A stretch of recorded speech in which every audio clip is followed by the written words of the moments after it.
విజయసాయి రెడ్డి గారే కీలక సాక్షిగా వివరించారు ఇందులో. మీకు ఇంకేం ఆధారాలు కావాలి మోహన్ రెడ్డి గారు? ప్లీజ్. సిస్టమ్ మీద మ్యూట్లో ఉందండి, అన్మ్యూట్ చేయండి ప్లీజ్.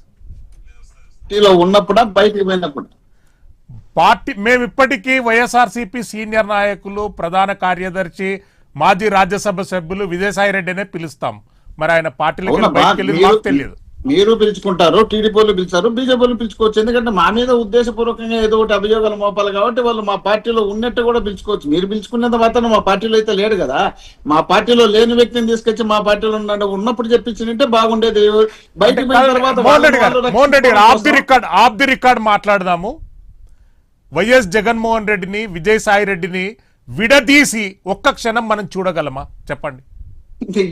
శ్రీశైలం గారు మీరు ఏదో భ్రమపడుతున్నట్టున్నారు, నాకు అర్థం కావడంలే. అంటే లేదండి, బయటకు వచ్చిన తర్వాత జగన్మోహన్ రెడ్డి గారు డైరెక్ట్ మాట్లాడిన తర్వాత మళ్ళీ విడిదీయడం ఏంది, విడిపోవడం ఏంది దాంట్లో ఏమీ లేదు.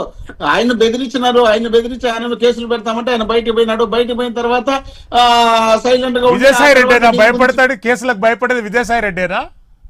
ఎవరైనా భయపడొచ్చు. ఏముంది, లోపల పెడతామంటేనో కుటుంబ సభ్యులను తీసుకుపోయి లోపల పెడతామంటేనో. ఇప్పుడు చంద్రబాబు నాయుడు గారిని అరెస్ట్ చేసి 10 రోజులు లోకేష్ గారి అడ్రస్ లేకుండా పోయి ఢిల్లీకి పోయి రాయబారం చేసుకుని ఏదో పడి కింద పడి వచ్చి బయటకు వచ్చి ఆయన పిఎం తీసుకుపోయి అమెరికాకు పంపించారు. 2,000 కోట్లు అవినీతిలో పిఏ చంద్రబాబు నాయుడు గారు పిఏ శ్రీనివాసరావు, మీకు గుర్తుందో లేదో. ఇప్పుడు ఈయనేదో 20 కోట్లు 19 కోట్లు బిజినెస్ చేసినాడు, 18 కోట్లు టర్న్ ఓవర్ జరిగింది, 19 కోట్ల వరకు జరిగింది. 1,80 లక్షలు వాళ్ళ దగ్గర ఉంది క్యాష్ చూపించినట్టు.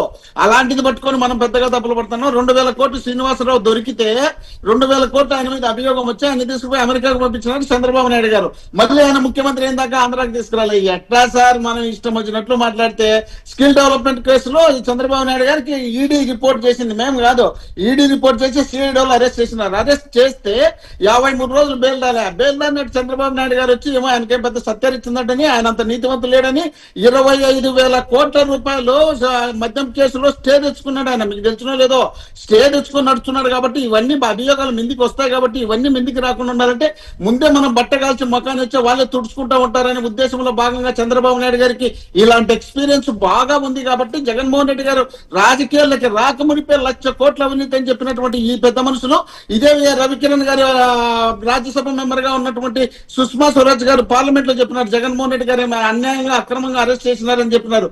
ఈయన ఈ రోజు ఏదో పొత్తు పెట్టుకున్నారని భజన చేసుకుంటూ కూర్చున్నాడు. కానీ రవికిరణ్ గారు మాకు అభ్యంతరంలో భజన చేసుకోండి, ఏం సంబంధం, శాశ్వతంగా మీరు వాళ్ళే ఉంటారో ఉండరో మాకు తెలియదు. కానీ మీరు ఉంటామన్నట్టు మీరు ఏదో ఫీల్ అయ్యి భజన చేస్తున్నారు. కానీ ఇక్కడ జరిగినటువంటి పరిణామాలు వేరు, మీరు మాట్లాడుతున్న పరిణామాలు వేరు. ఆయన ఎస్